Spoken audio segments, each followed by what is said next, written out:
Nenek pikun ini, sudah miskin melarat masih saja memungut dua anak haram ini untuk diasuh. Apa yakin mereka darah dagingnya sampai harus dielu-elukan? Kotor, menyingkir jangan sentuh aku.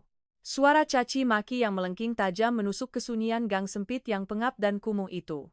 Saat senja tiba, di atas tanah berkerikil dan berbatu.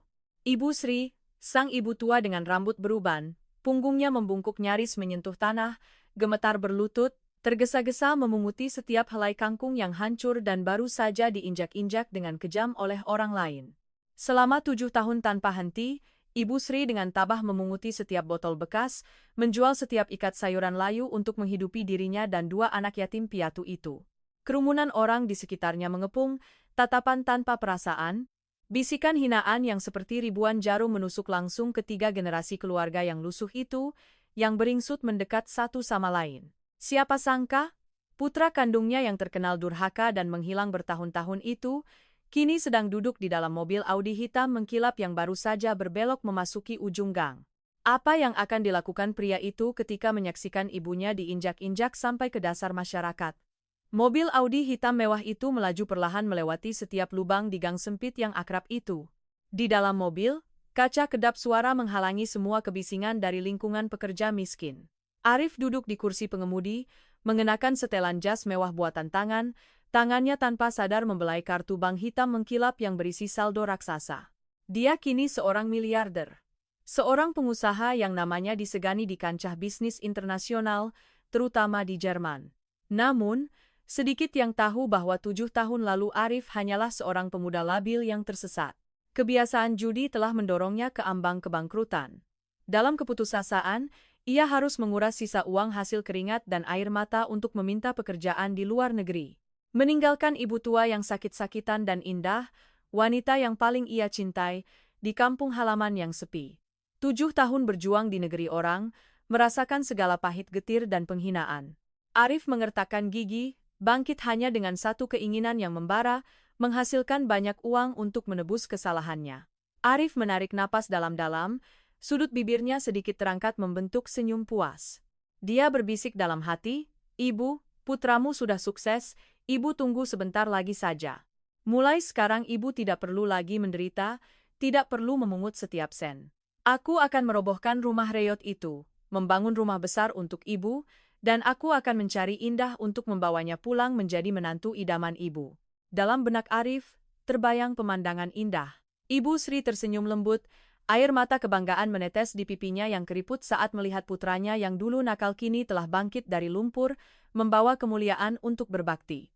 Namun, hidup tak seindah mimpi. Mobil itu baru saja berbelok di tikungan yang dikenali di ujung gang. Arif terkesiap, secara refleks menginjak rem mendadak hingga ban terbakar. Cii. Suara decitan rem yang memekakkan telinga terdengar nyaring. Di depannya, kerumunan orang berisik berkumpul, menghalangi jalan. Arif mengerutkan kening, kesal membuka pintu dan turun dari mobil untuk melihat apa yang terjadi. Dan tepat pada saat matanya melihat pemandangan di tengah kerumunan itu, seluruh tubuh Arif terasa seperti ditampar keras. Kakinya lemas, jantungnya seperti diremas tangan tak terlihat. Wanita yang berlutut di tanah, mengenakan daster lusuh yang penuh tambalan, gemetar memunguti setiap helai sayuran yang hancur ke dalam keranjang usang. Penampilan yang keras itu, bahu yang kurus kering itu ibunya, Ibu Sri. Ibunya, wanita yang akan dia bangunkan rumah mewah dan mobil untuk berbakti, kini harus menanggung penghinaan dari Bisumi, tetangga penjual kelontong yang terkenal paling cerewet di lingkungan itu. Bisumi bertolak pinggang, wajahnya angkuh dan mulutnya terus-menerus melontarkan kata-kata pedas seperti menyiram garam. Dasar wanita tua tidak tahu diri. Sudah tidak punya uang untuk bayar utang beras jangan muncul di sini. Malah masih mengasuh dua anak haram ini. Lihat saja wajah miskin melarat begitu, apa yakin mereka darah dagingnya sampai harus dielu-elukan. Kotor, menyingkir, jangan sentuh aku. Rasa marah yang membuncah hingga mencekik. Arif ternganga, begitu sakit hingga belum sempat bersuara, dua sosok kecil melesat dari belakang Ibu Sri. Dua gadis kecil berusia sekitar 6 tahun, kurus kering, mengenakan pakaian usang dan robek, namun matanya bersinar terang penuh semangat pantang menyerah. Kedua anak itu merentangkan tangan kecilnya, berdiri menghalangi di depan neneknya yang membungkuk. Gadis yang lebih tua dengan mata berkaca-kaca, namun suaranya nyaring dan tegas berteriak di tengah kerumunan yang tak berperasaan. Jangan maki nenek kami. Nenek kami tidak mencuri apa-apa. Kalau Bibi berani memukul nenek kami akan menggigit Bibi. Anak yang lebih kecil memeluk erat bahu Ibu Sri, terisak-isak menenggelamkan wajahnya ke punggung baju basah kuyup oleh keringat neneknya. Rasa sakit yang luar biasa merobek hati Arif. Tenggorokannya tercekat, terasa pahit, seorang pria yang namanya disegani, uangnya tak habis-habis, malah membiarkan ibu tua dan dua anak tak berdosa harus menanggung penderitaan. Diinjak-injak oleh orang lain di siang bolong seperti ini? Tidak bisa menahan diri sedetik pun lagi. Arif meraung seperti binatang buas yang terdesak. Dia menerobos kerumunan, menepis tatapan ingin tahu. Menyingkir. Dia mendorong Bisumi hingga tersungkur ke belakang lalu berteriak keras dengan segala kemarahan. Siapa yang memberi hak Bibi menyentuh ibuku? Kerumunan tersentak, bubar. Bisumi tergagap bangkit, hendak membalas ketika melihat seorang pria berjas mewah keluar dari mobil miliaran rupiah. Arif dengan dingin merogoh saku dalam jasnya, mengeluarkan segepok uang tunai tebal, lalu melemparkannya ke arah Bisumi. Ini uang sayur, uang beras, uang untuk semua yang Bibi maki-maki ibuku. Cukup untuk membeli seluruh toko kelontong Bibi, kan? Ambil dan segera menyingkir dari pandanganku. Kemarahan dan dominasi Arif membuat kerumunan terdiam, berbisik-bisik dan menunjuk-nunjuk. Wajah Bisumi pucat pasi, buru-buru memunguti beberapa lembar uang lalu menghilang ke dalam rumah. Mengabaikan omongan dunia, Arif berlutut di tanah kotor, memeluk erat tubuh Ibu Sri yang kurus kering dan ringan. Ibu, aku pulang, Bu. Ibu Sri mengangkat wajahnya yang keras, matanya yang buram karena bertahun-tahun menangis kini membesar terkejut. Dia mengangkat tangan gemetar, kapalan, menyentuh wajah tegas pria di depannya lalu terisak-isak, suaranya pecah. Arif, kan, nak? Ya Tuhan, anakku. Ibu dan anak itu berpelukan menangis di tengah kerumunan tetangga. Menunggu emosi sedikit mereda, Arif menyeka air matanya, lalu menoleh menatap dua anak kecil yang sejak tadi masih memegangi erat ujung baju neneknya. Suasana seperti membeku, seperti tersambar petir. Saat mata Arif bertemu dengan wajah kedua gadis kecil itu, jantungnya seperti berhenti berdetak. Anak yang tadi bersuara keras membela neneknya, memiliki tahi lalat kecil di sudut mulut, kerutan kening yang gigih itu, persis sama dengan Arif saat kecil. Anak yang lain bersembunyi di belakang neneknya, matanya ketakutan namun raut wajahnya tak bisa disembunyikan. Kemiripannya begitu mengerikan. Suasana tegang seperti senar biola, kebingungan luar biasa menyelimuti pikiran miliarder muda itu. Arif gemetar, tergagap bertanya, suaranya seperti pecah. Ibu, dua anak kecil ini siapa? Kenapa? Kenapa ibu membiarkan orang lain memaki ibu, memaki mereka berdua dengan kata-kata kejam seperti itu? Ibu Sri memegangi dadanya, batuk-batuk hebat hingga kehabisan tenaga. Air mata wanita tua itu membanjiri keriputnya. Dia berbisik dengan kesedihan yang luar biasa. Terlalu banyak dosa, nak. Mereka anakmu, Arif. Mereka darah daging keluarga ini. Kata-kata Ibu Sri seperti sebuah vonis yang meruntuhkan segala kebanggaan Arif. 7 tahun pergi ke negeri orang, pada akhirnya konsekuensi mengerikan apa yang telah ia tinggalkan untuk ibu tua dan wanita yang ia cintai. Melihat pemandangan ibu tua yang lemah berlutut di tanah, berjuang melindungi dua cucu yatim piatu di tengah kekejaman omongan dunia, siapa yang tidak merasa iba? Rasa sakit membuncah. Jika Anda juga merasa marah untuk Ibu Sri dan kasihan pada kedua anak yang pengertian itu, silakan tinggalkan komentar dan bagikan perasaan Anda saat ini. Dan jangan lupa klik tombol subscribe channel Kisah Senja agar kita bisa melanjutkan ke bagian berikutnya. Mari kita lihat bagaimana Arif akan menghadapi kenyataan pahit ini dan membalikan keadaan untuk menebus kesalahannya kepada keluarganya. Arif segera membantu ibu tua yang lemah itu berdiri, lalu melepaskan jas mahalnya dan menggelarkannya di tanah agar ibunya bisa duduk sementara. Ia lalu menoleh menatap kedua anak kecil itu. Tatapannya kini bukan lagi tatapan tajam seorang pengusaha, melainkan tatapan bingung dan sakit yang luar biasa. Ia menuntun tangan ibunya, melangkah berat, membawa seluruh keluarganya meninggalkan kerumunan yang masih berbisik-bisik. Mobil Audi mengkilap itu berhenti di depan rumah semi permanen yang reyot, jauh di dalam gang. Berdiri di depan pintu rumah, jantung Arif terasa seperti diremas sekali lagi. 7 tahun berlalu, tempat ini tidak berubah, hanya semakin tua dan rusak. Atap sengnya berkarat, penuh tambalan nilon, pintu kayunya yang lapuk berderit setiap kali terbuka, seperti helaan napas orang tua. Arif masuk, bau apek dan gelap menerpa hidungnya. Di dalam rumah kosong, dingin, tidak ada satupun barang berharga. TV tabung tua di sudut rumah pasti sudah rusak sejak dulu. Meja dan kursi plastik kusam dan kotor. Namun, yang menarik perhatian Arif, tepat di dinding yang catnya mengelupas, di posisi paling terhormat di rumah, tertempel penuh dengan piagam penghargaan berwarna merah cerah. Anak berprestasi, siswa unggul. Nama Luna dan Citra tertulis rapi di sana. Ia perlahan mengulurkan tangan gemetarnya ke piagam-piagam yang sudah kusam dimakan waktu, matanya pedih. Ini anak-anaknya? Selama bertahun-tahun ia hidup mewah di negeri orang, anak-anaknya yang berdarah dagingnya malah tumbuh dalam kemiskinan dan kekurangan yang menyayat hati seperti ini. Kedua anak itu dengan ragu berdiri di belakang neneknya, belum berani masuk. Luna, anak yang memiliki tahi lalat di sudut mulut, menatap dengan mata bulat besar, penuh kewaspadaan, pada pria asing yang menangis di dalam rumahnya. Citra menarik erat ujung baju neneknya, berbisik lirih. "Nenek, paman ini siapa? Kenapa paman menangis?" Paman memberi uang kepada Bisumi yang jahat itu, apakah Bisumi tidak akan memukul nenek lagi? Mendengar putri kandungnya memanggilnya paman, dada Arif terasa seperti diiris pisau tajam. Ia ingin melangkah maju, memeluk kedua anak itu. Ingin berteriak, "Ini ayah, ayah kalian." Namun kakinya terasa seperti ditimpa beban berat. Tidak bisa diangkat. Rasa bersalah menyelimuti pikirannya. Ibu Sri menepuk punggung kecil kedua cucunya, suaranya serak penuh kasih sayang. "Luna, Citra, anak-anak manis. Kalian bermain di teras dulu, ya, nenek mau bicara dengan tamu. Nanti nenek rebus kangkung untuk kalian makan, ya." Kedua anak itu patuh, melirik Arif sekali lagi lalu bergandengan tangan keluar ke teras, bermain tanah. Ketika di dalam rumah hanya tersisa ibu dan anak, suasana berubah kelabu, dipenuhi kenangan pahit. Ibu Sri dengan tergesa-gesa berjalan ke lemari kayu reyot yang reyot di sudut rumah. Dia membuka sebuah kaleng biskuit tua, yang dulunya tempat biskuit entah dari kapan, catnya sudah terkelupas semua. Dengan hati-hati dia mengambil sebuah buku tabungan yang terbungkus rapat dalam kantong plastik dan sepucuk surat kusut yang menguning, tintanya pudar. Dia dengan gemetar meletakkan semuanya di atas meja plastik, menatap Arif dengan mata berkaca-kaca.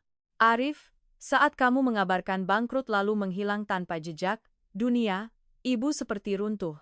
Suara Ibu Sri tercekat, setiap kata seperti merobek hati dan livernya. Tapi yang paling menderita bukan ibu, melainkan Indah. Tidak lama setelah kamu pergi, dia baru tahu bahwa dia hamil anak kembar. "Anak kembar, nak?"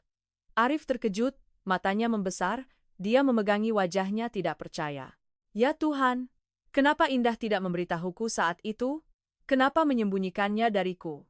Dia mau mencarimu di mana? Kamu pergi tanpa kabar, telepon dimatikan?" Ibu Sri memukul meja, air mata membasahi pipinya yang cekung. Saat itu, para preman penagih utang datang dan menghancurkan rumah ini. Barang-barang yang bisa dijual mereka sita semua. Indah, yang sedang hamil besar, berlutut memohon agar mereka mengampuni ibu yang tua ini. Lalu dia harus mengertakkan gigi, menahan malu meminjam uang ke seluruh kampung. Bunga berbunga, dia menanggung setiap caci maki hanya untuk mendapatkan uang biaya bersalin. Dia melahirkan dua anak kecil itu belum genap sebulan, tubuhnya masih lemah, pucat seperti daun pisang. Namun dia memeluk anak-anaknya, berlutut di hadapan ibu. Ibu Sri menangis tersedu-sedu, mengingat kejadian menyakitkan bertahun-tahun lalu. Dia menangis sampai air matanya kering, menundukkan kepala dan berkata, "Ibu, saya titip kedua cucu ibu. Saya harus bekerja, saya harus mencari uang untuk membayar utang Mas Arif, kalau tidak para preman tidak akan membiarkan keluarga kita tenang, Bu." Begitulah, dia memejamkan mata, meninggalkan dua buah hatinya kepada ibu, lalu dengan sedih membawa tas ranselnya yang robek, pergi ke Karawang menjadi buruh pabrik jahit. Dia bekerja siang malam, lembur sampai kelelahan. Setiap bulan menerima gaji. Dia hanya menyisakan beberapa ratus ribu untuk makan seadanya, sisanya dikirimkan kepada ibu melalui buku tabungan ini untuk menghidupi cucu dan melunasi utangmu secara bertahap. Arif mendengarkan, hatinya serasa teriris. 7 tahun ini, ia selalu berpikir bahwa dirinya yang bekerja keras di negeri orang sudah sangat menderita. Siapa sangka, wanita kecil dari kampung itu malah memikul beban penderitaan yang ratusan ribu kali lebih mengerikan darinya. Kenyataan ini terlalu kejam. Ia memang pria yang sangat buruk, pengecut yang hanya tahu membuang masalah kepada istri dan ibu tuanya untuk ditanggung. Namun, tragedi itu belum berakhir. Ibu Sri buru-buru menyeka air mata pahit dengan lengan bajunya yang robek. Suaranya tercekat, gemetar dan terisak-isak. Indah pergi bekerja jauh, kamu sendiri menghilang tanpa jejak. Orang-orang di dunia ini mana ada yang mengerti, nak? Omongan orang jahat seperti silet mengiris hati. Mereka melihat ibu yang tua, sendirian, memeluk dua anak kecil yang menangis kelaparan. Mereka mengerumuni, mencaci maki. Mereka memaki ibu, bilang ibu serakah. Arif mengertakkan gigi.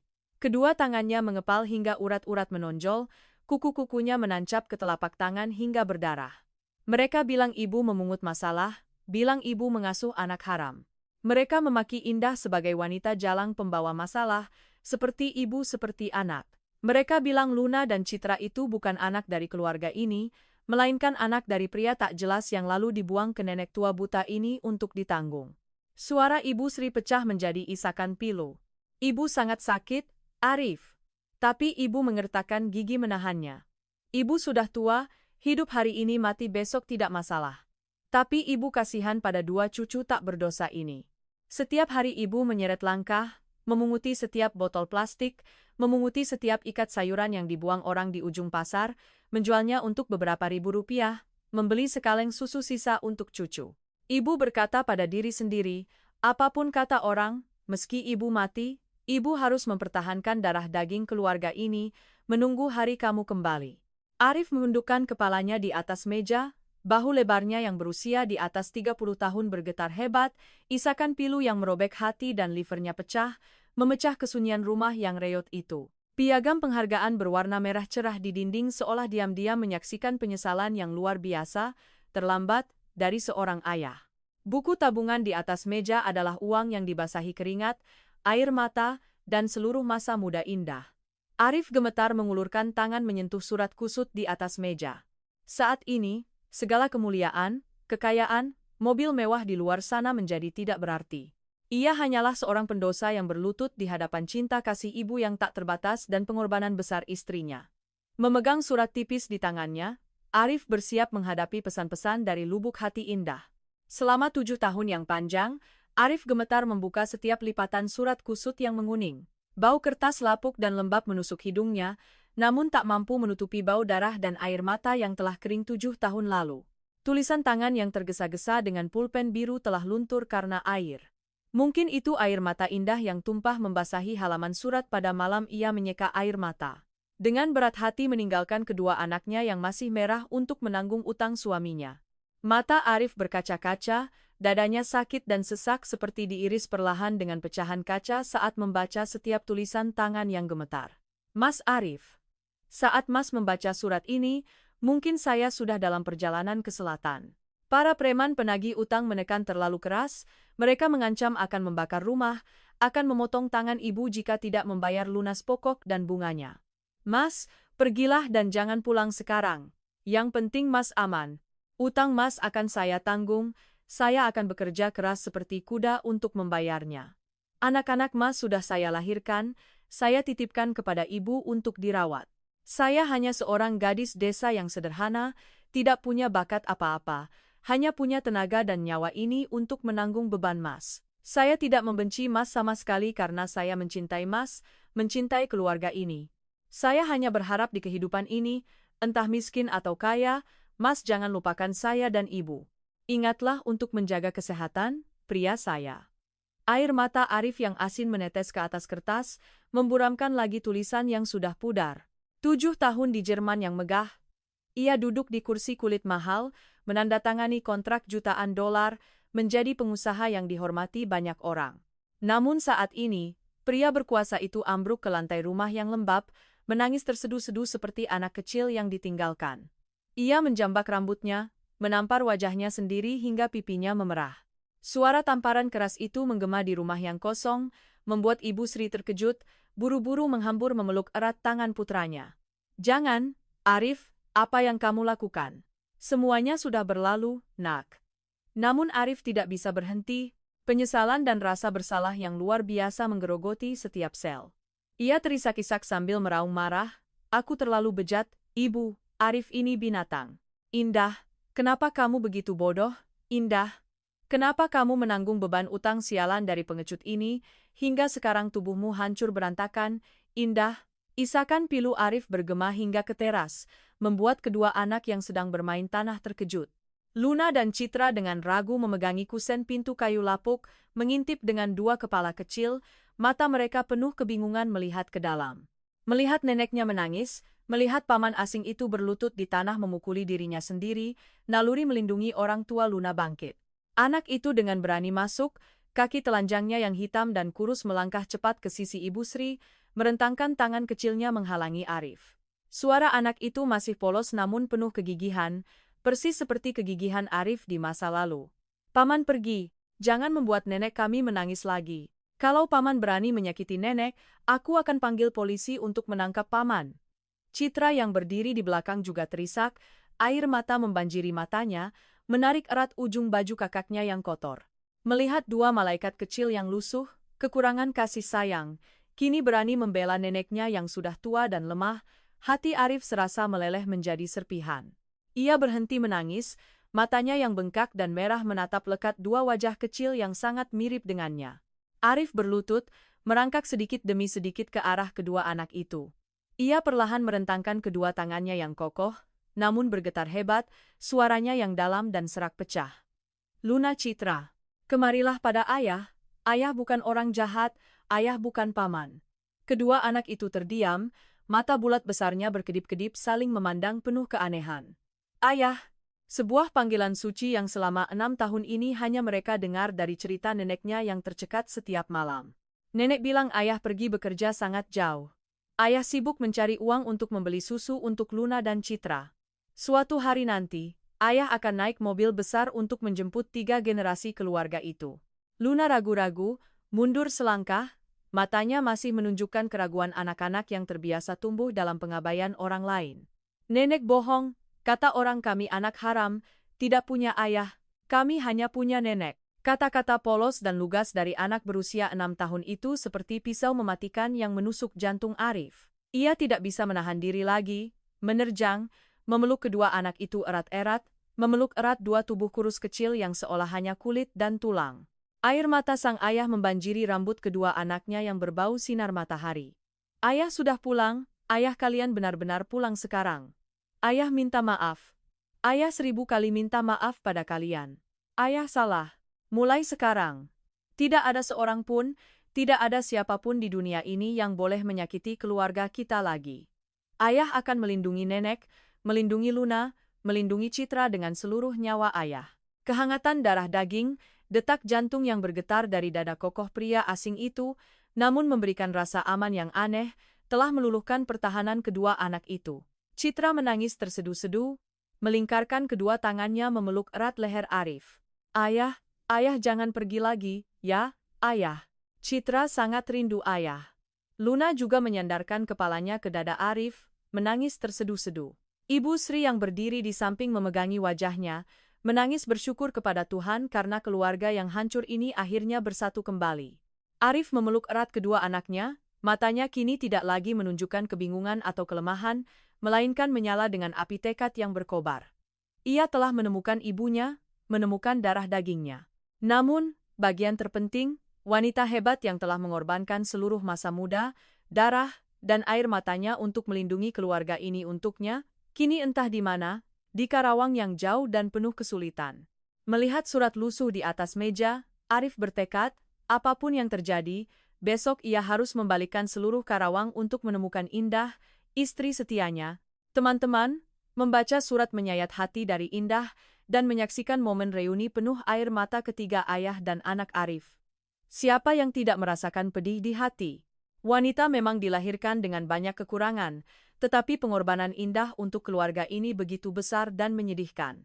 Jika Anda juga bersimpati dengan nasib Indah dan berharap suatu hari nanti istri setia itu akan mendapatkan balasan yang setimpal, Silakan tinggalkan komentar untuk menyemangati Indah dan jangan lupa klik tombol subscribe di channel Kisah Senja, ya. Langit baru saja mulai terang, kabut pagi belum sempat menghilang dari gang sempit yang kumuh. Mobil Audi hitam mengkilap itu sudah tergesa-gesa dihidupkan. Semalam, Arif nyaris tidak tidur. Ia meninggalkan segepok uang besar untuk ibunya, berpesan agar nenek membeli pakaian baru, menyiapkan makanan enak untuk kedua cucunya, lalu berjanji dengan tegas, "Ibu tunggu aku akan membawa istri dan anak-anakku kembali, keluarga kita akan bersatu." Mata Luna dan Citra yang bersinar cerah melambaikan tangan kepada ayah mereka di teras semakin memicu semangat dalam diri miliarder muda itu. Arif menginjak gas, mobil melaju kencang, langsung menuju Karawang. Ia harus menemukan kembali Indah, wanita yang telah mengorbankan seluruh masa muda, darah, dan air matanya untuk menanggung kesalahannya. Namun Karawang begitu luas. Puluhan kawasan industri, ribuan deretan rumah kos pekerja yang berdekatan seperti labirin. Sepanjang pagi berkeliling di berbagai pabrik garmen besar dan kecil, Arif seperti mencari jarum dalam jerami. Ia menepikan mobilnya, menjambak rambutnya dalam keputusasaan. Tepat saat paling putus asa, Arif teringat bahwa Indah memiliki bibi kandung bernama Bitika. Ia segera menelepon ibunya, meminta ibunya dengan tergesa-gesa lari ke desa sebelah untuk meminta nomor telepon Bitika.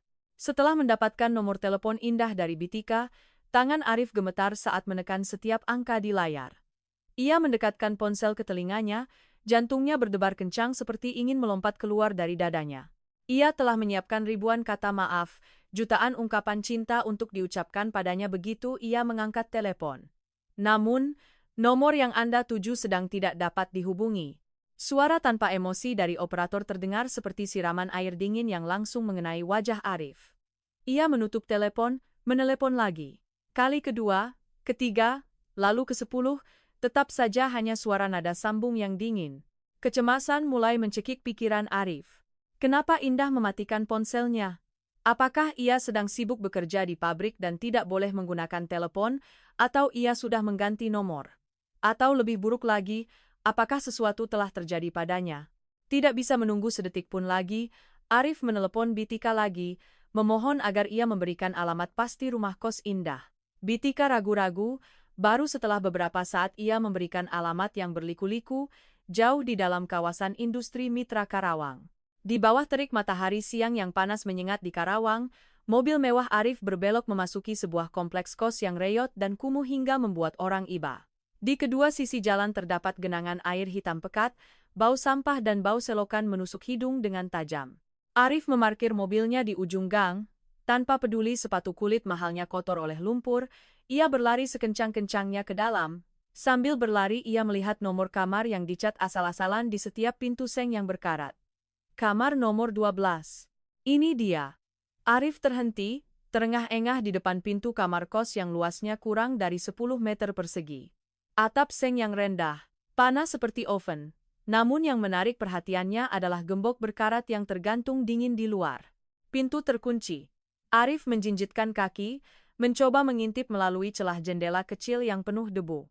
Di dalamnya gelap gulita, hanya samar-samar terlihat sebuah kipas angin tua yang baling-balingnya rusak, selembar kasur tipis terhampar di lantai keramik yang sudah retak, dan sekotak mie instan sisa yang tergeletak di sudut dinding.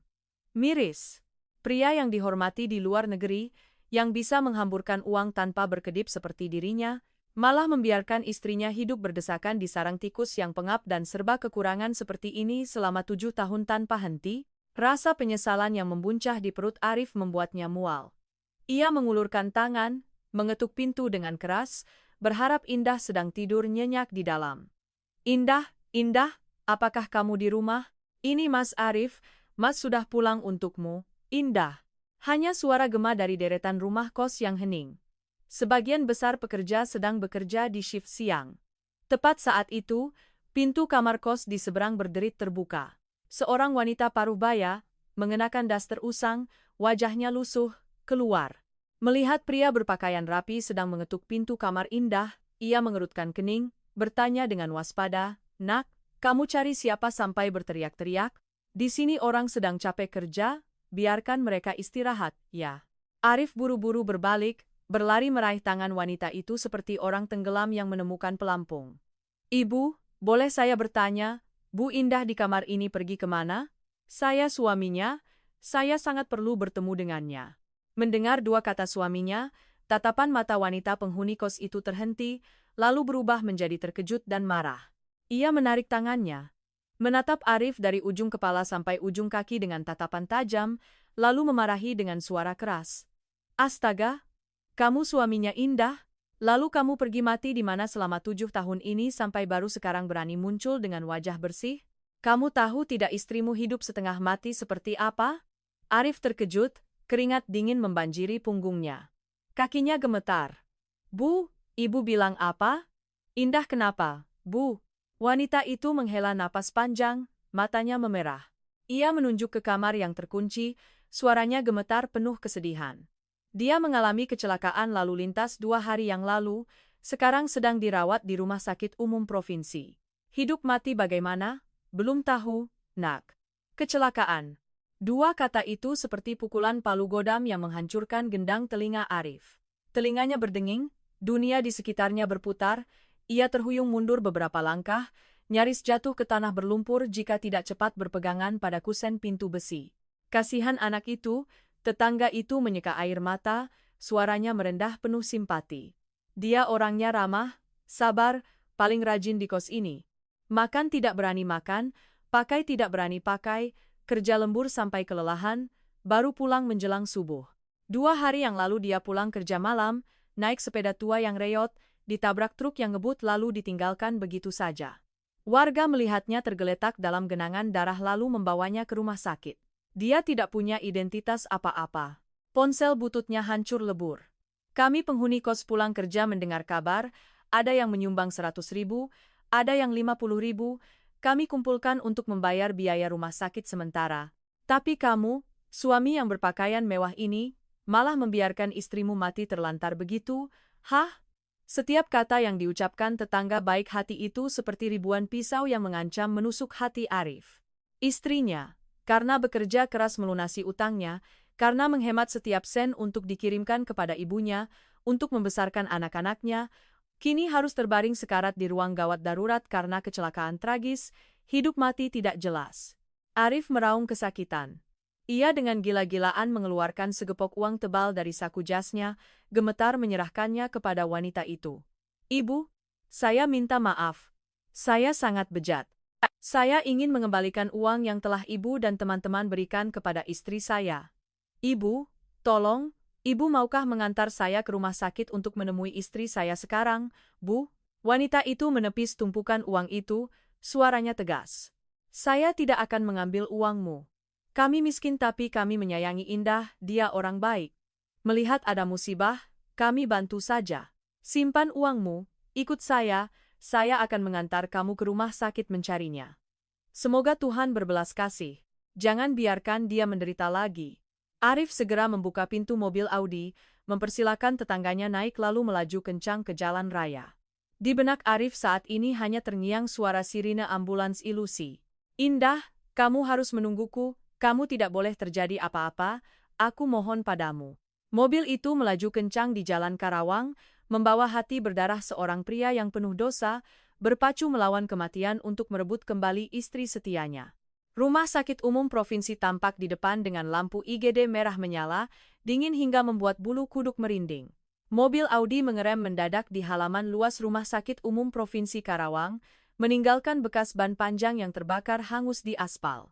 Tanpa menunggu mobil berhenti total, Arif membuka pintu dan melesat keluar seperti anak panah, mengabaikan tetangga baik hati yang tergesa-gesa berlari di belakangnya.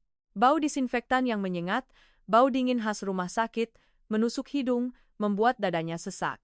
Deretan lorong panjang yang ramai dengan pasien dan pengantar pasien yang tergeletak di lantai semakin menambah rasa cemas dalam diri miliarder muda itu. Di bawah bimbingan cepat wanita dari kos, Arif menyelinap melewati kerumunan yang ramai, berlari sekencang-kencangnya menuju deretan kamar rawat inap di Departemen Ortopedi dan Traumatologi. "Kamar 402 di sudut sana, Nak," kata tetangga itu menunjuk ke ujung lorong yang gelap, suaranya terengah-engah. Arif melesat ke pintu kamar pasien yang sedikit terbuka, suasana pengap, panas, bercampur bau keringat dan obat-obatan yang kental menerpa wajahnya.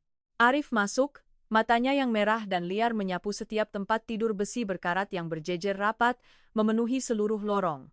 Dan kemudian tatapannya terhenti di tempat tidur paling ujung, di sudut dinding yang mengelupas. Pemandangan yang terhampar di depannya begitu kejam hingga jantung pria yang dihormati di kancah bisnis dalam sekejap hancur berkeping-keping. Di atas tempat tidur tipis berwarna putih kekuningan itu adalah Indah. Namun yang menyakitkan, istrinya tidak bisa tidur sendiri karena rumah sakit terlalu penuh. Indah harus berbagi tempat tidur dengan pasien lain. Gadis yang dulu kurus dan lemah kini tampak menyedihkan. Perban putih melilit kepalanya, menampakkan noda darah samar. Indah berbaring miring, meringkuk, berusaha mendekatkan diri ke tepi tempat tidur yang dingin untuk memberi ruang sempit bagi pasien yang berbagi tempat tidur dengannya. Wajahnya pucat pasi, cekung tanpa setetes darah, matanya terpejam erat, mengerut kesakitan karena rasa sakit fisik yang menyiksanya. 7 tahun terakhir, sementara Arif di Eropa tidur di atas kasur bulu domba yang empuk, menikmati pesta mewah, istrinya yang setia malah menguras tenaganya di pabrik garmen yang kumuh hingga akhirnya mengalami musibah, terbaring sekarat di sudut rumah sakit, harus meringkuk berbagi tempat tidur sempit. Rasa sesak membuncah hingga ke tenggorokan. Untuk apa seorang miliarder dengan banyak uang dan harta seperti dia jika ia bahkan tidak bisa melindungi wanita yang paling ia cintai dalam hidupnya? Air mata Arif membanjiri wajahnya, ia membungkam mulutnya agar isakan tidak terdengar, kakinya gemetar, tidak berani melangkah lebih jauh menuju tempat tidur itu. Tetangga yang berdiri di sampingnya juga menyeka air mata dengan sedih, berbisik, "Nah, nak, lihatlah betapa menderitanya istrimu." Begitu sadar, dia akan mengertakkan gigi menahan sakit, tidak berani mengeluh sedikit pun karena takut dimarahi orang. Uang biaya rumah sakit yang kami kumpulkan sebagai deposit juga hampir habis. Dokter bilang kalau siang ini tidak ada tambahan pembayaran, dia harus dipindahkan. Kata-kata itu seperti percikan api yang menyulut gunung berapi kemarahan dan kesedihan yang tertahan di hati Arif. Terlalu sakit, kasihan sekali Indah. Ia menyeka air mata asinnya, matanya yang tajam dan tegas bersinar. Arif berbalik cepat, melangkah panjang dan mantap keluar menuju lorong, menuju area jaga perawat. Ia meletakkan segepok kartu bank hitam mengkilap dan segepok uang tunai tebal dengan keras di atas meja kaca, membuat beberapa perawat terkejut. "Pindahkan istri saya. Pasien Indah Lestari di kamar 402, segera pindahkan ke kamar VIP terbaik, terlengkap, dengan peralatan medis terbaik di rumah sakit ini. Berapapun biayanya, gunakan obat-obatan termahal, panggil dokter terbaik untuk memeriksanya sekarang." Kekuatan orang kaya ditambah dengan kecemasan luar biasa Arif membuat seluruh shift jaga perawat heboh dan berupaya keras. Hanya dalam waktu kurang dari 15 menit, Indah telah dipindahkan dengan lembut ke ranjang dorong yang empuk, langsung dibawa ke area perawatan khusus VIP paling mewah yang terletak di lantai atas, terpisah sepenuhnya dari keramaian dan kekacauan di bawah. Di kamar VIP yang hening, bersih, dan harum dengan aroma minyak esensial yang menenangkan, Indah sedang terbaring di ranjang rumah sakit modern, di infus. Saat ini, tetangga dari kos telah meminta izin untuk pulang, meninggalkan ruang pribadi bagi kedua suami istri. Arif menarik kursi berlapis kain ke dekat ranjang pasien, kedua tangannya yang besar dan hangat gemetar, menggenggam tangan Indah yang kurus, penuh dengan kapalan. 7 tahun terpisah, tangan lembut gadis desa dulu kini kasar seperti kulit pohon. Jari-jari kurusnya jelas menunjukkan kesusahan dan kerja keras malam-malam panjang lembur yang menguras tenaga. Arif mengangkat tangan itu, menempelkannya erat ke pipinya, air matanya kembali mengalir, membasahi punggung tangan istrinya. Seolah merasakan kehangatan yang akrab menyusup, bulu mata panjang Indah sedikit bergetar. Ia perlahan membuka mata, cahaya lembut dari kamar mewah itu membuat Indah silau. Ia mengerutkan kening, pikirannya masih kabur karena obat penghilang rasa sakit. Ia mengira dirinya sudah meninggal atau sedang melayang di alam mimpi yang indah dan nyaman. Namun kemudian, saat pandangannya perlahan jelas, bayangan seorang pria berjas rapi, wajah tegas yang akrab, berlinang air mata, sedang menggenggam erat tangannya, muncul begitu nyata hingga mencekik napas. Jantung Indah berdegup kencang.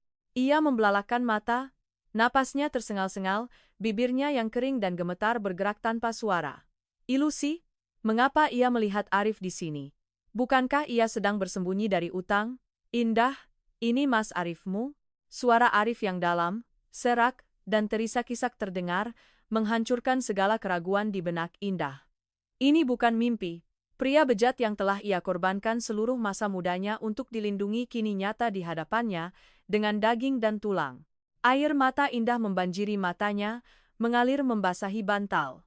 Segala kesedihan, segala pahit getir, penghinaan selama 7 tahun yang terpendam di negeri orang tiba-tiba pecah.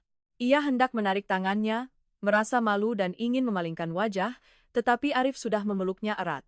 "Maafkan aku sangat bejat. Aku sudah tahu semuanya, ibu sudah menceritakan semuanya kepadaku. Utang-utang sudah lunas semua, kedua anak kecil Luna dan Citra juga sudah aku temui. Mulai sekarang kamu tidak perlu menderita lagi, tidak perlu lembur, tidak perlu mengalah tempat untuk siapapun lagi. Aku akan mempertaruhkan nyawaku untuk menebusnya bagi kalian bertiga, ibu dan anak." Dalam pelukan kokoh Arif, Indah terisak-isak. Kedua tangannya yang kurus akhirnya melingkar erat memeluk bahu suaminya yang bergetar hebat. Suami istri itu bersatu kembali setelah 7 tahun terpisah oleh hidup dan mati, akhirnya merasakan air mata kebahagiaan. Melihat pemandangan istri yang tabah mengertakkan gigi menanggung utang suaminya hingga nyaris meninggal, akhirnya terbayar dengan penyesalan tulus dari sang suami miliarder. Siapa yang tidak merasa lega dan meneteskan air mata haru? Wanita bisa menanggung segala penderitaan asalkan pria mereka mengerti dan menghargai. Jika Anda juga bersimpati dengan pengorbanan besar Indah dan berharap balasan yang setimpal dari Arif, silakan tinggalkan komentar dan bagikan perasaan Anda saat ini. Jangan lupa klik tombol subscribe di channel Kisah Senja untuk terus mengikuti kejutan manis apa yang akan disiapkan miliarder ini untuk menebus kesalahannya kepada istrinya saat Indah keluar dari rumah sakit. Ya, hari-hari berikutnya, kamar VIP di lantai tertinggi Rumah Sakit Umum Provinsi menjadi dunia kecil Arif dan Indah. Miliarder muda itu, yang baru beberapa hari lalu masih dingin dan mengeluarkan perintah tegas dalam rapat Dewan Direksi di Jerman yang jauh, kini menggulung lengan ke meja mahalnya, berjaga di samping ranjang pasien 24 jam sehari, tidak meninggalkan istrinya sedetik pun. Dia sendiri melakukan semuanya, mulai dari mengelap wajah, menyisir rambut, hingga menyuapi Indah sesendok bubur encer. Melihat kedua tangannya yang besar, yang biasa menandatangani kontrak jutaan dolar, kini dengan canggung dan hati-hati meniup dingin setiap sendok bubur lalu perlahan menyuapkannya ke mulut istrinya. Indah merasa seperti hidup dalam mimpi paling gila. Ada malam-malam Indah terbangun kaget karena mimpi buruk yang berserakan dari masa lalu.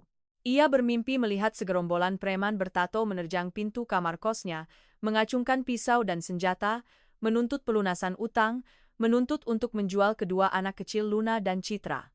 Indah panik, meronta-ronta dengan kedua tangannya yang kurus, yang tertancap jarum infus, berteriak histeris, "Jangan ambil anakku. Aku akan bayar utangmu. Biarkan anakku." Pada saat-saat seperti itu, jantung Arif serasa diiris-iris. Ia buru-buru memeluk erat Indah, meskipun Indah meronta-ronta dan mencakar punggung bajunya. Ia menenangkan, mencium dahi istrinya yang berkeringat dingin, suaranya yang dalam dan mantap. "Indah, sadarlah. Ini aku. Tidak ada preman. Utang-utang sudah lunas bersih sejak aku menginjakkan kaki di negeri ini. Mulai sekarang, meskipun langit runtuh, ada aku yang akan menopangmu. Kamu aman, istriku." Mendengar suara yang familiar, mencium aroma maskulin hangat dari dada suaminya, Indah baru tersadar. Ia menyandarkan kepalanya ke bahu Arif, menangis terseduh-seduh seperti anak kecil. Mencurahkan segala kesedihan dan kepahitan yang tercekat selama 7 tahun tanpa henti menanggungnya sendirian. Mengetahui istrinya masih menyimpan banyak rasa minder dan khawatir tentang masa depan, Arif memutuskan untuk menunjukkan kebenaran kepada Indah. Ia mengambil ponselnya, membuka aplikasi bank, dan meletakkannya di tangan Indah. Melihat deretan angka saldo yang panjang, tak terhitung, terpampang di layar, mata Indah membelalak, napasnya tercekat. Arif tersenyum, menggenggam tangan Indah dan menempelkannya ke dada kirinya. "Aku bukan Arif si penjudi yang menghancurkan keluarga seperti dulu lagi. 7 tahun ini, aku bekerja mati-matian di negeri orang hanya untuk menunggu hari ini. Uang ini milikmu, nyawa ini juga milikmu. Aku berutang padamu seluruh masa muda, berutang pada ibu seluruh hidup yang penuh pengorbanan. Sekarang giliranku untuk bekerja keras seperti kuda melayani kalian bertiga, ibu dan anak. Setiap kata Arif tulus dan tegas seperti paku yang tertancap, membuat Indah merasakan perlindungan kokoh yang diidamkan setiap wanita sepanjang hidupnya. Luka di tubuhnya akibat kecelakaan perlahan pulih. Tetapi cinta kasih dan penyesalan tulus Ariflah yang menjadi obat mujarab yang menyembuhkan luka batinnya yang dalam.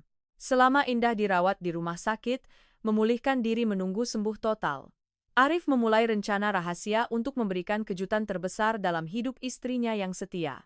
Menunggu saat Indah terlelap nyenyak berkat efek obat penenang, Arif perlahan keluar ke balkon kamar pasien. Terus-menerus menelepon untuk menyelesaikan kontrak. Ia menghubungi perusahaan desain dan konstruksi terkemuka di kota, mengeluarkan sejumlah uang besar tanpa tawar-menawar, hanya meminta satu syarat. Pengerjaan harus tercepat, material harus terbaik. Dan di kampung halaman, sebuah gempa bumi nyata pun terjadi, membuat seluruh desa miskin heboh dan gaduh. Pagi itu, orang-orang melihat 3 atau 4 mobil mewah mengkilap beriringan berbelok memasuki gang sempit.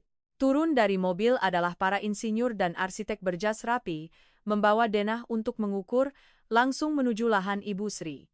Rumah semi permanen yang reot dan bocor dulu telah dibeli oleh Arif, termasuk 2 bidang tanah yang luas di sampingnya untuk digabungkan. Ekskavator dan buldoser bergemuruh datang, meratakan halaman yang ditumbuhi rumput liar. Arif berpesan kepada tim konstruksi untuk membangun sebuah villa taman paling megah dan mewah di desa itu. Dalam desainnya, ia dengan teliti meminta sebuah kamar di lantai dasar yang sangat tenang dan nyaman khusus untuk ibu tuanya agar ia tidak perlu bersusah payah menaiki tangga. Sebuah taman kecil yang ditanami penuh mawar dan ayunan untuk Luna dan Citra bermain, dan sebuah kamar tidur utama yang megah seperti untuk seorang permaisuri untuk menebus bagi Indah. Pemandangan itu membuat para tetangga yang dulu pernah menghina keluarga Ibu Sri kini terheran-heran, terdiam selama 5 detik. Terutama Bisumi, wanita cerewet yang pernah memaki kedua anak itu sebagai anak haram. Pagi itu, saat membuka toko kelontongnya, Bisumi ternganga saat melihat Ibu Sri, wanita miskin yang dulunya pemulung barang bekas. Kini dijemput oleh sekelompok pria berjas dengan hormat ke dalam mobil mewah untuk diantar ke hotel di kota kecamatan untuk menginap sementara selama pembangunan rumah. Kedua anak Luna dan Citra mengenakan gaun putri baru yang bersih, memeluk boneka mahal, tertawa riang, melambaikan tangan kepada tetangga. Kerumunan bergosip riuh, tatapan mata berubah dari penghinaan menjadi iri dan hormat yang luar biasa. Ya Tuhan, Arif sukses besar di luar negeri, saudara-saudara. Ibu Sri sungguh beruntung, membesarkan 2 cucunya dengan susah payah selama bertahun-tahun, kini putranya pulang menjemputnya menjadi permaisuri. Begitulah omongan dunia. Ketika Anda terpuruk dalam lumpur hitam, mereka menginjak-injak tanpa belas kasihan. Tetapi ketika Anda berdiri di puncak, mereka menunduk, merendahkan diri, dan mengagumi.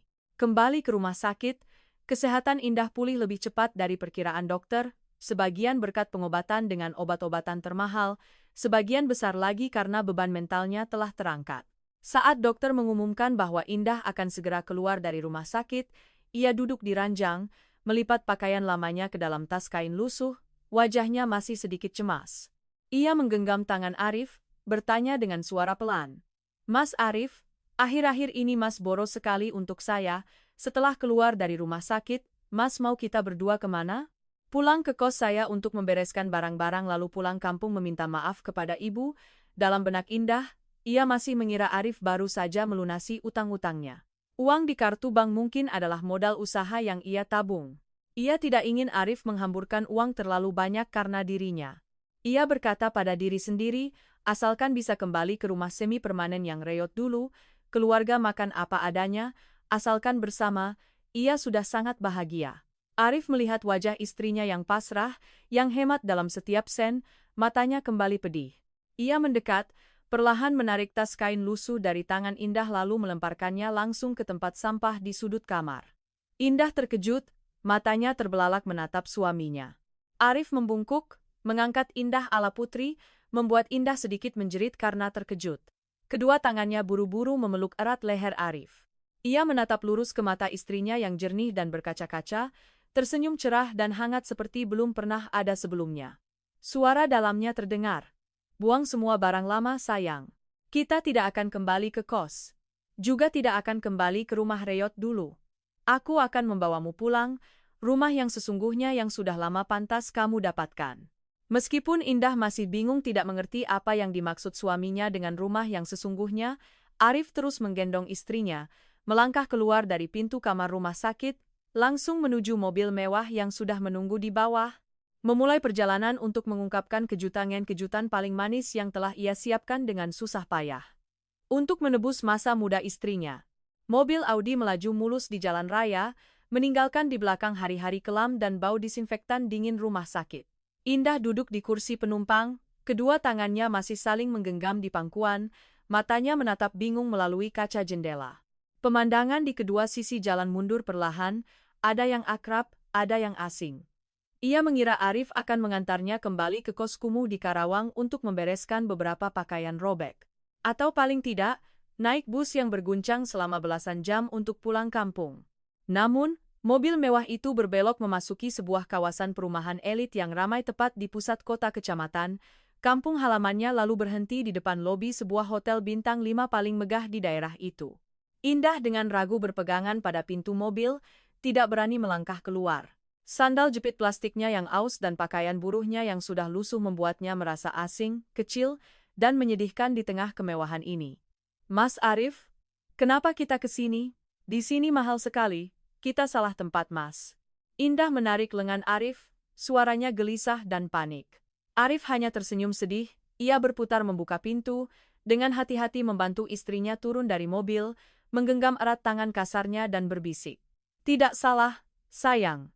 Sambil menunggu villa di tanah kita sendiri selesai dibangun, ibu dan kedua anak kita menunggu di sini. Ayo, mereka sangat merindukanmu. Mendengar kata ibu dan kedua anak, segala rasa minder dan ketakutan dalam diri Indah tiba-tiba sirna, digantikan oleh kerinduan yang membara. Begitu melangkah mengikuti Arif masuk ke pintu apartemen mewah di lantai VIP, pintu kayu jati ukir itu baru saja terbuka, sebuah teriakan nyaring dan polos sudah terdengar. Mama! Mama Indah sudah pulang. Dari sudut ruangan, dua gumpalan kecil mengenakan gaun putri yang indah membuang mainan mahal di karpet, bahkan sampai tersandung satu sama lain, berlari ke arah pintu. Itu Luna dan Citra. Indah terkejut, menjatuhkan kantong plastik di tangannya. Kedua putri kandungnya yang ia lahirkan dengan berat hati, harus ia tinggalkan untuk dirawat ibu tuanya, kini sudah sebesar ini. Mereka berlari memeluk erat kaki Indah yang kurus, menangis terseduh-seduh. Mama pergi kemana kok lama sekali? Nenek bilang Mama pergi bekerja mencari uang untuk membeli susu untuk kami. Kami tidak butuh susu, kami hanya butuh Mama. Indah berlutut di atas karpet bulu domba yang empuk, memeluk erat kedua putrinya. Air mata sang ibu mengalir seperti bendungan yang jebol. 7 tahun yang panjang, berapa kali ia bisa memeluk anaknya hanya bisa dihitung jari pada saat liburan mendadak. Kini, bisa menghirup aroma rambut anaknya, bisa menyentuh pipi tembam anaknya. Jantung Indah serasa diremas karena bahagia dan juga penyesalan. Dari dalam kamar tidur, Ibu Sri dengan tergesa-gesa keluar sambil berpegangan tongkat. Melihat menantunya yang tirus dan pucat setelah kecelakaan, ia buru-buru melempar tongkatnya, menghambur memeluk erat ketiga ibu dan anak itu sambil menangis terseduh-seduh. Anakku, kamu hidup, Tuhan Maha Adil, mengembalikan menantuku. Keluarga kita bersatu kembali, anakku. Keempat orang itu saling berpelukan, menangis histeris di tengah kamar mewah yang megah. Air mata membasuh segala ketidakadilan, kesedihan, dan kepahitan selama 7 tahun perpisahan. Berdiri menyaksikan pemandangan itu, mata miliarder muda itu juga memerah. Ia berjanji dalam hati bahwa ia tidak akan pernah membiarkan air mata kesedihan ini jatuh lagi. Namun, ketika emosi meluap di hari reuni mereda, dan malam tiba, kenyataan pahit dari 7 tahun perpisahan itu perlahan terungkap. Di kamar tidur yang luas, lampu tidur kuning remang-remang menyoroti tempat tidur king size berlapis sutra dingin. Indah baru saja selesai mandi, mengenakan gaun tidur sutra mahal yang telah Arif usahakan untuk dibeli. Namun, alih-alih merasa nyaman, ia malah meringkuk di sudut tempat tidur, kedua tangannya terus-menerus menarik ujung gaun untuk menutupi bekas luka hitam di betisnya. Jejak kecelakaan kerja di pabrik garmen dan juga kecelakaan mobil yang mengerikan baru-baru ini. Ketika Arif masuk kamar, membawa aura pria sukses, karismatik di usia 30, Indah tanpa sadar mengkerut. Arif mendekat, duduk di samping istrinya, Ia mengulurkan tangan hendak membelai rambut Indah yang masih basah, namun begitu tangannya menyentuh bahu, Indah terlonjak kaget, refleks menghindar. Suasana menjadi hening, pengap, dan canggung hingga menakutkan. "Ada apa denganmu? Apakah luka di kepalamu sakit lagi?" tanya Arif khawatir, suaranya dalam dan hangat. Indah menunduk. Jari-jari tangannya yang kapalan mengepal erat hingga memerah. Ia menggelengkan kepala, matanya pedih.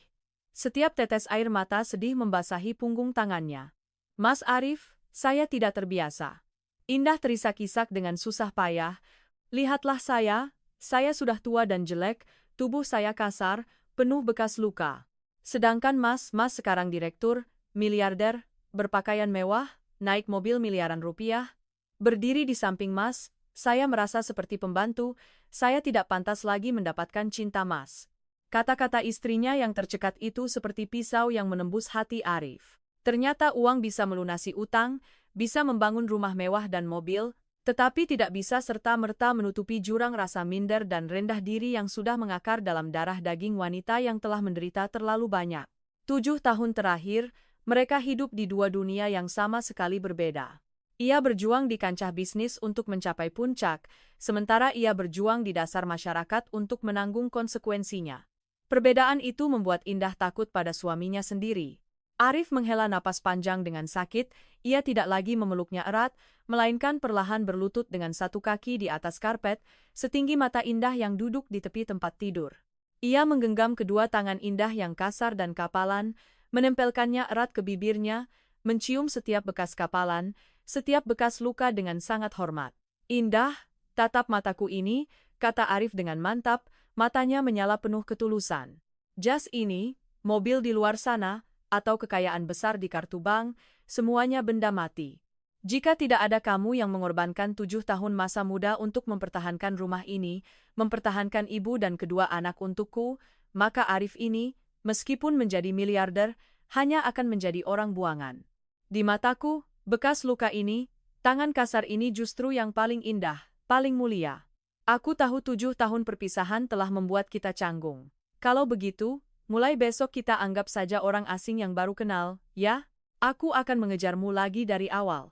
Aku akan berkencan denganmu, merayumu, menebus semua yang 10 tahun lalu pria miskin bernama Arif ini belum bisa lakukan untukmu." Indah terkejut menatap suaminya, mata berkaca-kacanya terbuka lebar. Kencan?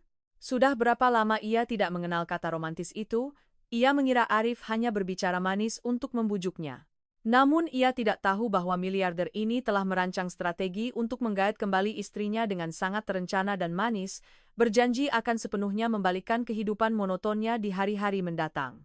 Keesokan paginya, ketika sinar matahari hangat pertama menembus gorden, Indah sedikit menggeliat bangun. Di sampingnya, tempat tidur Arif sudah kosong, tetapi masih tersisa kehangatan yang akrab.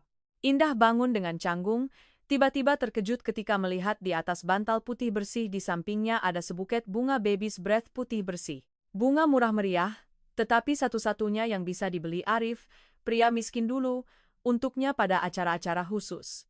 Terjepit di antara buket bunga adalah secari kertas kuning dengan tulisan tangan yang rapi. "Selamat pagi, gadisku. Malam ini mau makan malam bersamaku?" Membaca tulisan itu, sudut bibir Indah tanpa sadar membentuk senyuman, senyum yang cerah, malu-malu, dan benar-benar murni yang sudah 7 tahun ia secara tidak sengaja hilangkan di tengah hiruk-pikuk hidup. Perasaan sedih dan minder semalam tiba-tiba berkurang separuh. Arif tidak hanya berbicara manis. Ia benar-benar menggunakan kesabaran dan ketulusan untuk menariknya keluar dari cangkang rasa mindernya. Tepat pukul 6.00 sore, terdengar ketukan pintu. Indah dengan canggung membuka pintu, berdiri di depannya bukan direktur yang mengenakan jas formal, melainkan seorang Arif yang muda dengan kemeja putih berlengan digulung, celana kasual, dengan senyum cerah di bibirnya, persis seperti pemuda berusia 20 tahun dulu. Arif mengulurkan tangan, sedikit membungkuk seperti seorang gentleman. Mobil sudah menunggu di lobi. Indah tertawa kecil, kedua pipinya memerah. Ia dengan malu-malu meletakkan tangannya yang penuh kapalan ke telapak tangan Arif yang hangat. Kencan pertama setelah 7 tahun tidak dimulai di restoran barat mewah yang penuh dengan pisau garpu rumit yang membuat Indah sesak. Arif mengantarnya ke butik gaun dan kebaya mewah yang terletak tenang di sebuah jalan rindang. Ia telah dengan cermat memesan seluruh butik untuk malam itu, agar Indah tidak perlu khawatir akan tatapan orang asing. Saya tidak terbiasa memakai baju seperti ini, Mas Arif, sangat merepotkan. Indah ragu-ragu berdiri di depan deretan gaun sutra dan brokat yang berkilauan, tangannya terus-menerus menarik ujung kemeja lamanya. Arif tidak berkata apa-apa, hanya tersenyum, melangkah ke gantungan, dan dengan tangannya sendiri memilih sebuah gaun sutra hijau zamrud. Gaun itu dirancang dengan indah dengan lengan panjang yang mengembang menutupi bahu kurusnya dan bagian bawah rok panjang hingga mata kaki yang sedikit melebar, menyembunyikan semua bekas luka hitam di kaki Indah. Coba pakai untukku sekali saja. Aku yakin kamu akan terlihat sangat cantik. Arif membujuknya dengan tatapan penuh semangat, dengan bantuan staf yang ramah. 15 menit kemudian, tirai beludru ruang ganti perlahan terbuka. Arif yang sedang duduk membaca majalah di sofa, tiba-tiba terhenti, majalahnya terlepas dari tangan dan jatuh ke lantai. Ia berdiri tegak, matanya terbuka lebar menatap wanita di depannya. Dalam gaun sutra yang anggun itu, kulitnya yang dulunya pucat kini dipoles sedikit riasan tipis, tiba-tiba memancarkan keindahan seorang wanita dewasa yang penuh pengalaman. Indah dengan malu-malu menunduk, kedua tangannya dengan canggung saling menggenggam. Aneh sekali, kan, Mas? Saya terlihat seperti burung gagak memakai bulu merak. SST, Arif bergegas mendekat, meletakkan satu jari di bibir istrinya, mencegahnya mengucapkan kata-kata merendahkan diri. Ia memutar bahu Indah, menghadap ke cermin besar yang terpasang di dinding. Lihatlah, Indah, lihatlah baik-baik di cermin. Gadis di cermin itu bukan burung gagak, dia adalah malaikatku, wanita tercantik, terhebat yang pernah aku kenal. Indah mendongak menatap bayangannya di cermin. Hidungnya pedih, air matanya membanjiri, memudarkan riasan tipisnya. Ia menangis bahagia, menangis karena untuk pertama kalinya setelah 7 tahun yang melelahkan dan layu, ia menyadari bahwa ia masih seorang wanita, masih berhak untuk menjadi cantik, dihargai, dan disayangi. Arif berdiri di belakang, memeluk pinggang Indah dengan kedua tangannya, menyandarkan dagunya di bahu istrinya. Bayangan yang terpantul di cermin adalah sepasang kekasih yang telah melewati badai yang tak terhitung jumlahnya, kini saling bersandar untuk menemukan kembali detak manis cinta. Hari-hari berikutnya, Arif menyingkirkan semua pekerjaan bisnisnya. Ia mengajak Indah berjalan-jalan di tepi pantai, makan es krim di jalan, menonton film romantis yang dulu mereka tidak punya uang untuk membeli tiketnya. Arif memperhatikan setiap detail kecil, ia selalu berjalan di sisi luar jalan untuk melindunginya, dengan tangannya sendiri mengupas setiap udang, mengambil setiap potong daging ke mangkuk Indah. Perhatian dan perlakuan Arif yang memanjakan itu seperti aliran air sejuk, diam-diam menyirami tanah kering di jiwa Indah. Lapisan pertahanan, kecanggungan, dan jarak perlahan-lahan hancur. Indah mulai lebih sering tertawa, mulai merajuk meminta Arif membelikan makanan ringan di pinggir jalan. Saat malam tiba, ia tidak lagi meringkuk di sudut tempat tidur, melainkan secara alami merapatkan diri ke dalam pelukan kokoh suaminya, tidur nyenyak, damai, tanpa mimpi buruk. Waktu berlalu begitu cepat, senyum telah benar-benar kembali di bibir istri setia itu, dan saat itulah Arif menerima telepon dari kampung halaman. Di ujung telepon, mandor proyek dengan gembira mengabarkan, villa sudah selesai 100%, Mas Arif. Interiornya juga sudah terpasang rapi, mewah, megah sekali di daerah ini. Bapak dan Ibu tinggal pindah saja. Arif menutup telepon, matanya berbinar dengan kegembiraan yang tak terlukiskan. Ia menoleh menatap Indah yang sedang menyisir rambut Luna dan Citra di sudut kamar, dalam hatinya membuncah rasa puas yang luar biasa.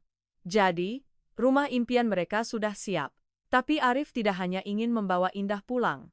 Ia ingin melangkah melalui pintu rumah baru itu dengan status yang baru, lengkap, dan paling bersinar. 7 tahun lalu, Indah mengikutinya tanpa upacara lamaran, tanpa gaun pengantin, hanya ada selembar surat nikah tipis dan tumpukan utang yang besar yang datang dari preman. Sekarang ia akan mengembalikan padanya semua yang paling bersinar dalam hidup seorang wanita.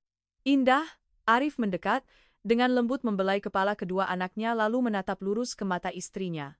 Akhir pekan ini kita pulang kampung, ya?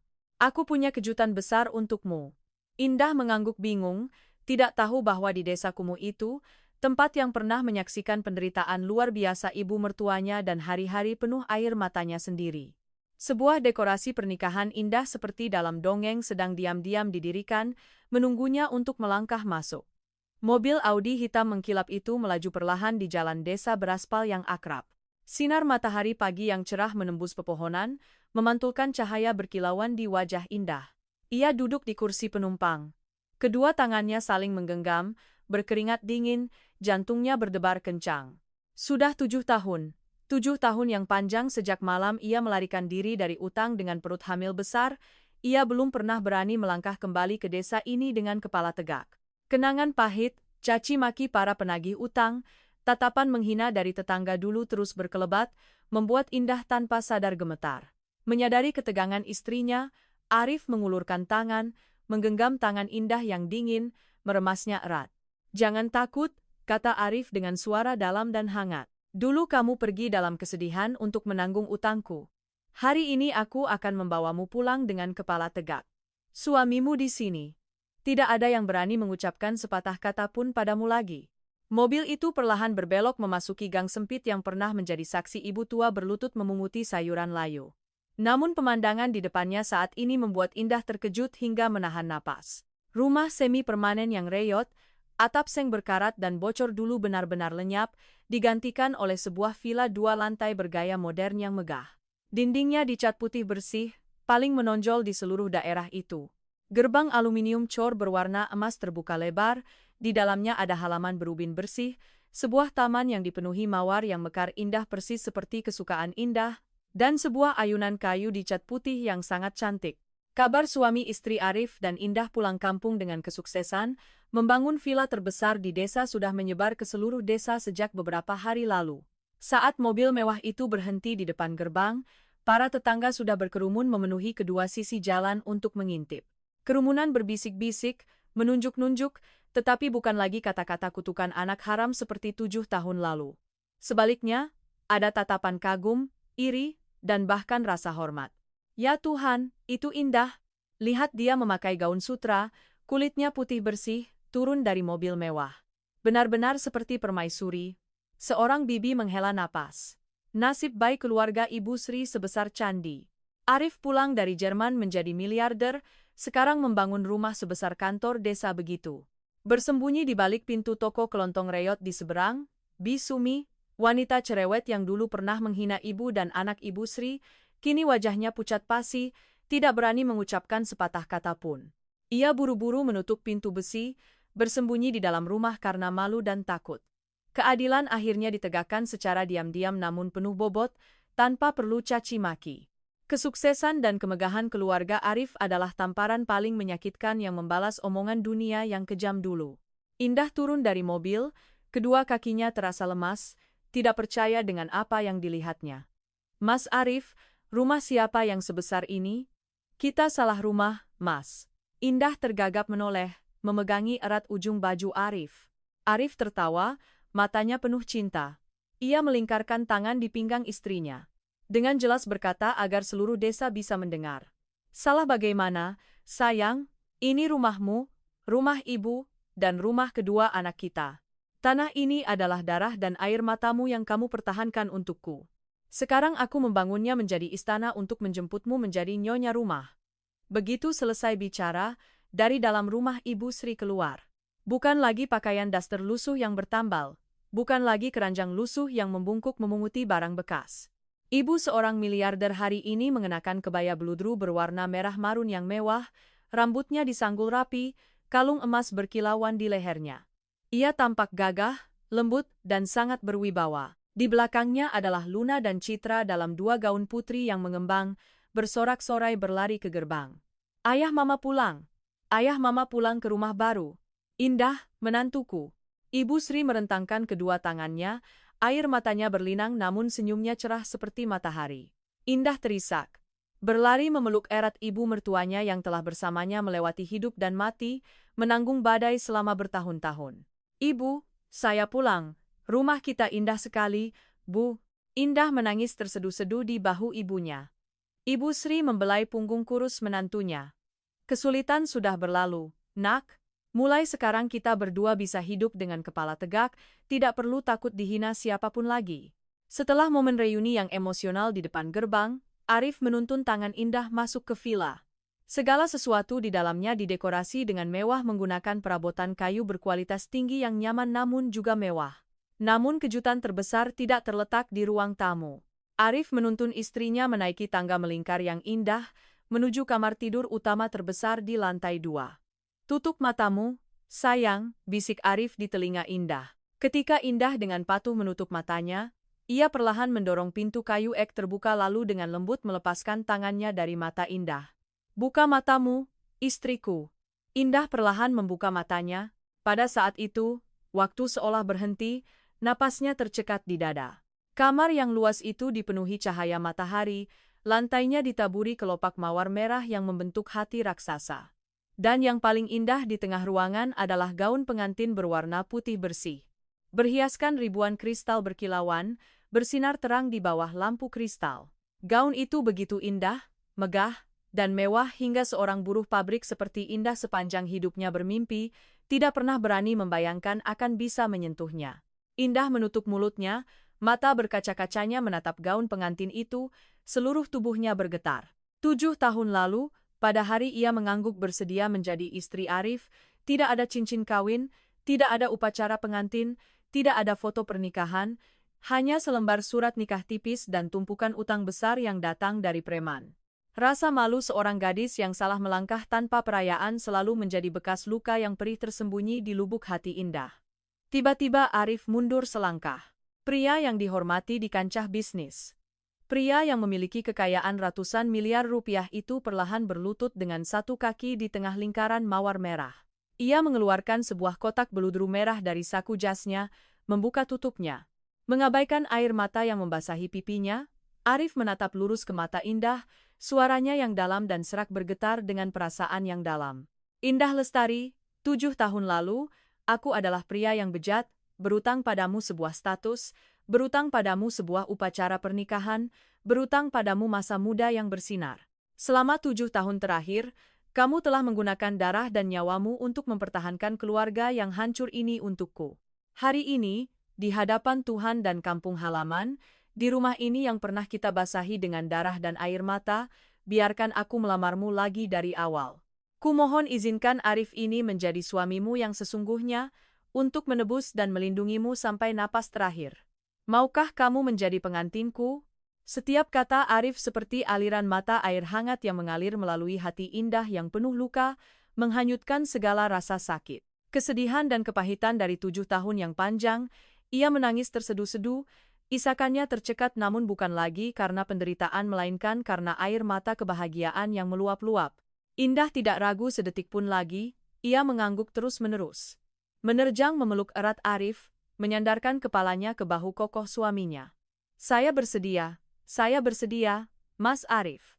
Arif tertawa dalam air mata, dengan lembut memasangkan cincin berlian berkilauan ke jari manis istrinya yang penuh kapalan. Tepat pada saat itu, dari halaman rumah, suara kembang api dan konfeti meledak di langit. Suara tepuk tangan dan sorak-sorai Ibu Sri serta kedua anak Luna dan Citra terdengar nyaring. Sebuah pernikahan dongeng, sebuah akhir yang sempurna, siap dimulai untuk membalas pengorbanan besar istri setia itu. Tuhan tidak tidur, Tuhan memang tidak akan mengecewakan orang baik. Hanya seminggu setelah lamaran yang penuh air mata itu, seluruh desa miskin yang dulunya damai tiba-tiba terguncang oleh sebuah pesta pernikahan besar-besaran, yang belum pernah ada dalam sejarah. Dari ujung desa hingga gerbang villa terhampar karpet merah yang indah. Di kedua sisi jalan dihiasi ribuan bunga mawar segar yang diangkut dengan pesawat dari dataran tinggi Bandung semalam. Diiringi alunan musik pernikahan yang meriah, Indah keluar dari ruang rias. Kerumunan tetangga dan tamu di bawah serentak berseru, menahan napas di hadapan kecantikan memukau wanita yang dulunya dianggap miskin dan hina. Indah mengenakan gaun pengantin yang dihiasi ribuan kristal berkilauan, kepalanya mengenakan mahkota yang mewah. Lapisan kain sifon tipis dan halus menutupi semua bekas luka yang melintang di kakinya yang kurus.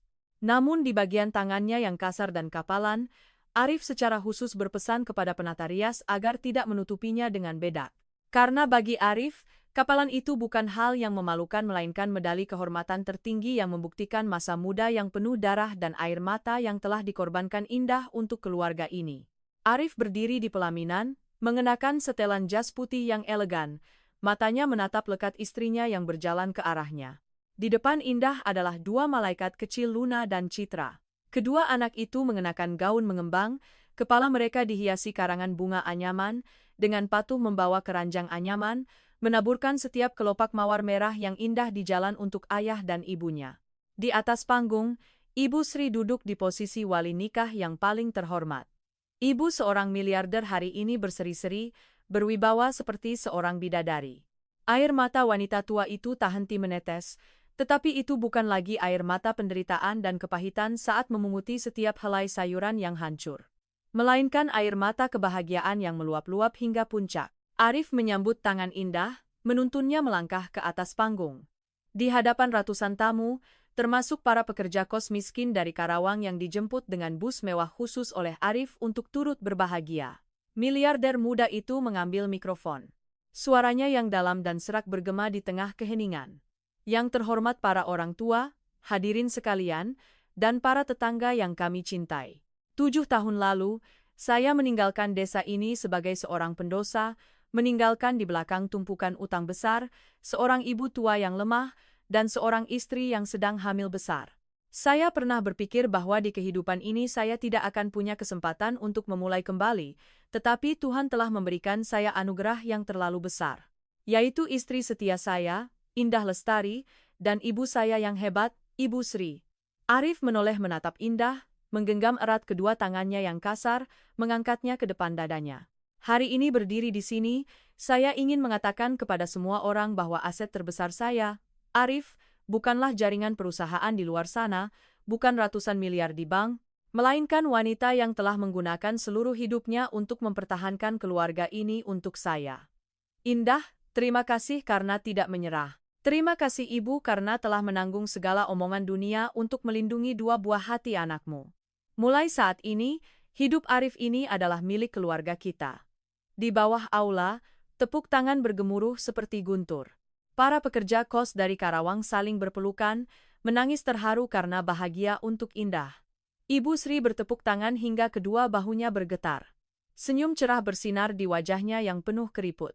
Indah berdiri di samping Arif, menangis bahagia. Segala penderitaan, segala rasa sakit dan malu, selama 7 tahun bekerja keras melunasi utang suaminya, mengalah tempat tidur di rumah sakit gawat darurat. Semuanya telah lenyap ke dalam kehampaan. Di sudut tersembunyi di luar gerbang aluminium core, ada bayangan seorang wanita yang berdiri malu-malu, tidak berani masuk. Itu adalah Bisumi, wanita yang dulu pernah mengusir dan memaki 3 generasi keluarga Ibu Sri sebagai anak haram pembawa masalah. Melihat pesta pernikahan yang mewah, melihat kesuksesan Arif dan wajah Indah yang berseri-seri, Bisumi menunduk. Kedua tangannya meremas ujung baju kotornya, air mata rasa malu dan penyesalan yang terlambat membanjiri.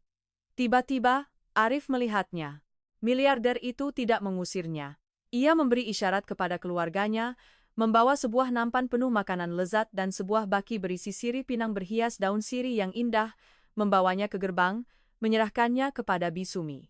Mas Arif menitipkan salam untuk Ibu. Lupakan masa lalu, kami berharap Ibu menerima sedikit rezeki dari keluarga kami. Memegang nampan seserahan di tangannya, kaki Bisumi lemas, ia terisak-isak. Tamparan paling berharga bagi orang-orang yang berlidah tajam bukanlah balas dendam yang kejam, melainkan kemurahan hati dan kebesaran jiwa dari orang-orang yang berdiri di puncak. Kebaikan Arif telah sepenuhnya meluluhkan lidah pahit dunia, mengembalikan kedamaian mutlak ke tanah ini. Waktu terus berlalu. 6 bulan setelah pernikahan abad ini, bayangan utang, perpisahan, dan penyakit telah sepenuhnya tertinggal di balik pintu vila. Malam musim gugur yang berangin sejuk, di halaman taman yang dipenuhi aroma mawar, sebuah pemandangan damai yang menyentuh hati terhampar. Ibu Sri duduk di kursi rotan yang empuk, tersenyum ompong menyesap teh melati yang harum. Matanya yang lembut menatap ke tengah halaman. Di sana, miliarder yang namanya disegani di kancah bisnis sedang menggulung lengan bajunya, dengan riang menggendong Luna di punggungnya, sambil menuntun Citra bermain petak umpet. Tawa riang mereka menggema di seluruh area. Indah duduk di ayunan kayu dicat putih, mengenakan sweater tipis menutupi bahunya. Kulitnya kini putih kemerahan, berisi, memancarkan keindahan seorang wanita yang puas. Luka akibat kecelakaan telah sepenuhnya pulih, dan luka hati juga telah sembuh total tanpa meninggalkan bekas. Arif berlari memeluk istrinya dari belakang, memberikan ciuman dalam di rambut Indah yang harum aroma wangi. "Terima kasih, sayang, telah memberiku sebuah rumah." Indah menyandarkan kepalanya ke dada Arif, matanya terpejam, menikmati detak jantung suaminya yang kokoh. Para penonton setia kisah senja, begitulah kisah kepulangan setelah 7 tahun menghilang telah berakhir dengan akhir yang tak mungkin lebih sempurna dan manis. Badai telah berlalu, kemanusiaan tetap ada. Kehidupan seorang wanita seperti tetesan hujan yang jauh, tetapi jika ketulusan dan pengorbanan itu ditempatkan dengan benar, dihargai oleh pria dan pria itu tahu cara untuk menebusnya, maka segala pahit getir pada akhirnya akan berubah menjadi buah manis. Semoga kisah keluarga Mas Arif dan Ibu Indah ini telah membawa Anda meneteskan air mata haru dan keyakinan kuat pada hukum sebab akibat, pada kekuatan kasih sayang keluarga. Jika cerita ini menyentuh hati Anda, jangan lupa untuk subscribe channel ini, nyalakan lonceng notifikasi dan bagikan perasaan Anda di kolom komentar, ya. Sampai jumpa di kisah-kisah yang menyembuhkan dan penuh nilai kemanusiaan berikutnya dari Kisah Senja.